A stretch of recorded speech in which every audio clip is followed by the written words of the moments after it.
All right, let's jump right in. Today, we're not just going to look at history. We are literally dropping ourselves into the middle of a medieval village to live out a full day. And you can forget everything you think you know about castles and kings. This is a trip into the surprisingly chaotic, honestly hilarious, and just deeply human experience of everyday life, mud and all. So let's get started.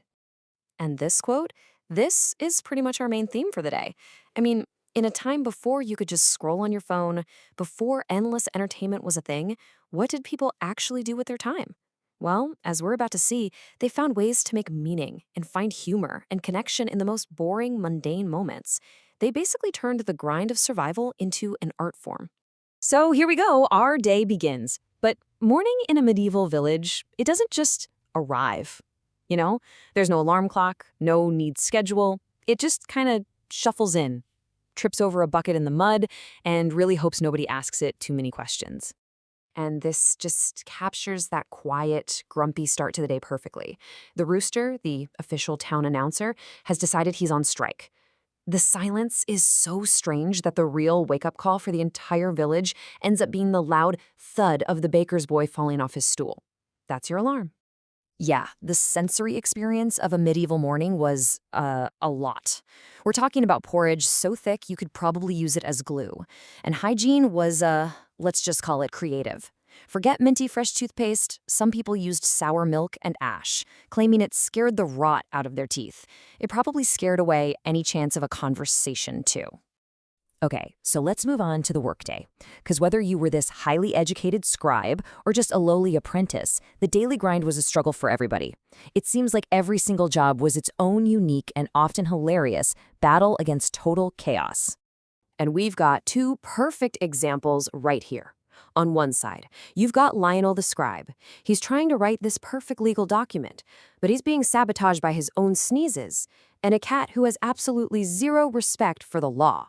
And then on the other side, there's Edwin, an apprentice. His only job is to milk a cow, but it turns into this full-blown psychological war with an animal named Gertrude. This line from the scribe's story is just, it's perfect. It shows how even the most important, most formal tasks couldn't escape the messy reality of life. You know, that fancy charter would be read, probably mispronounced, and eventually forgotten. But that little paw print, that smudge of pure chaos, that would remain. And this brings Edwin the apprentice's story to a very humbling end. After getting kicked, sneezed on, and tail-whipped, he is completely defeated by Gertrude, who he calls the Throne of Doom. It's just a great reminder that, sometimes success isn't about getting it right. It's just about surviving getting it wrong. So as the sun gets higher, the whole vibe of the day starts to shift. The monotony of work gets broken up by the really essential human stuff: gossiping, playing games, and trying to figure out what in the world is for lunch. You see, the village well wasn't just for water. Oh no. It was basically medieval social media. You had this council of elderly women with, supersonic hearing and flawless memories, and they'd gather every day to pass judgment on everyone. The baker's wife?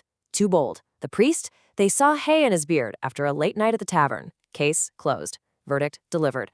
Which, of course, leads us from the world of adult drama to the equally complicated world of the village kids.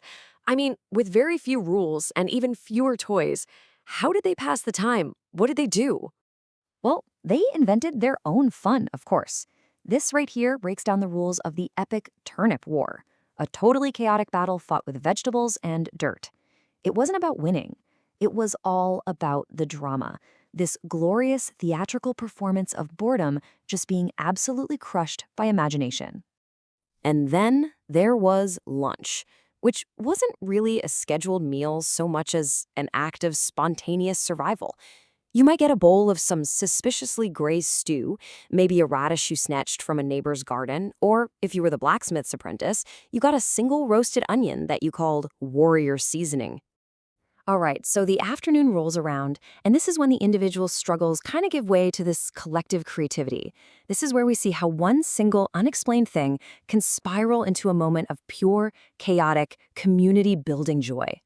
So take the spontaneous festival day, for example. As you can see on this timeline, it all kicked off when a single bell rang for no reason at all. But that was enough.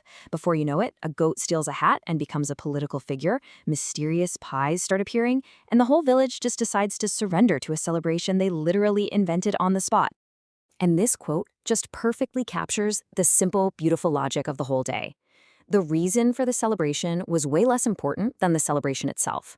I mean, as long as there was food and community, that was reason enough, right? But these spontaneous festivals weren't the only source of chaos. No, sometimes it came in a much smaller, more feathered package. So, let's talk about Margaret. So, a normal evening prayer service turns into absolute high drama. When a chicken just wanders into the chapel, she evades capture, actually flies up to the pulpit, and throws the entire congregation into chaos before being calmly lured away with a piece of bread. And in that one moment, a simple chicken was promoted to the status of a local saint, Margaret the Holy. As our day finally draws to a close, the village starts to wind down. The darkness brings a totally different kind of community, one built around fireside stories, whispered secrets, and the very noisy, shared reality of sleep. And that's the thing about their storytelling. It wasn't about facts. It was about connection. Villagers would gather to share these wild, totally exaggerated tales of drunk ghosts, or men who wrestled bears for love, or knights who rode really, really determined goats into battle. It was entertainment and warmth, all rolled into one.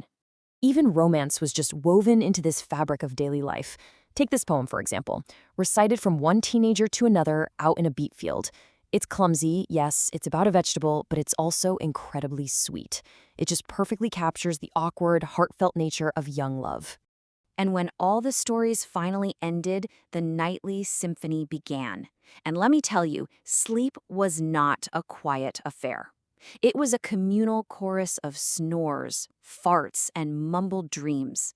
It was the shared experience where privacy was basically a myth, and the only creatures who were truly awake were the fleas. But amid all of that noise, the day ends on this really quiet, intimate note. Just a man doing one last check on his animals, sharing a silent moment with his cow, Gertrude of all creatures. It's this peaceful, grounding beat that closes out a long, chaotic, and completely human day. And really, that brings us to our final thought. Their world was messier, for sure. It was smellier, and it was certainly more unpredictable.